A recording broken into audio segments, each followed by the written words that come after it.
महाभारत के महारथियों और योद्धाओं की जब बात की जाती है तो कर्ण का नाम सबसे ऊपर लिया जाता है। वह महारथी और महान धनुर्धर था, लेकिन जीवन भर उसे खुद को साबित करने के लिए संघर्ष करना पड़ा।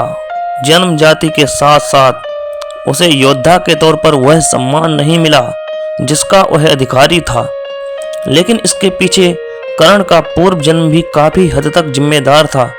जानते हैं कर्ण के पूर्व जन्म की कहानी। कर्ण का जन्म होना और जीवन भर यातनाएं भोगना भी उसके पूर्व जन्म का फल था।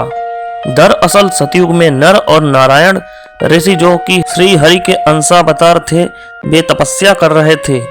दुर्दुम्भ नाम के एक राक्षस को वरदान था कि उसका वध वही कर सकता है जिसने 1000 साल तक तप किया हो। इसके साथ ही उसे सूर्य ने 1000 कवचों और दिव्य कुंडल का रक्षण दिया था। जो भी उसका एक कवच भी तोड़ता उसकी भी मृत्यु हो जाती।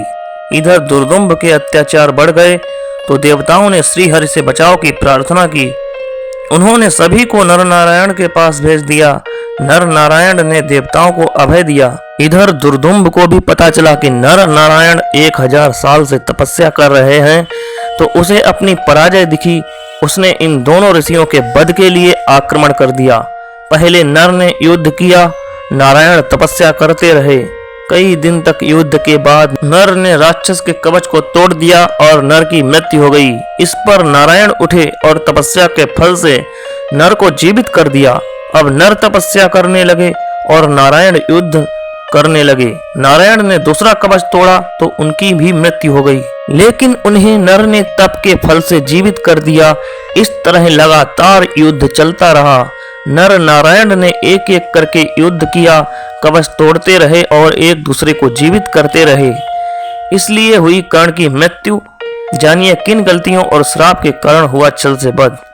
राक्षस ने लिया कर्ण के रूप में पुनर्जन्म। इस तरह एक एक कर जब 999 कवच टूट गए तो राक्षस भागा और सूर्य के पीछे जा छिपा। नर नारायण ने युद्ध के लिए ललकारा, लेकिन सूर्य ने शरणागत की रक्षा का प्रण सुनाया।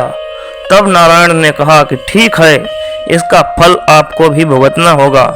अब यह राक्षस आपके तेज से द्वापर युग में जन्म लेगा और यही कवच कुंडल तब भी इसके पास रहेंगे, लेकिन मृत्यु के समय काम नहीं आएंगे।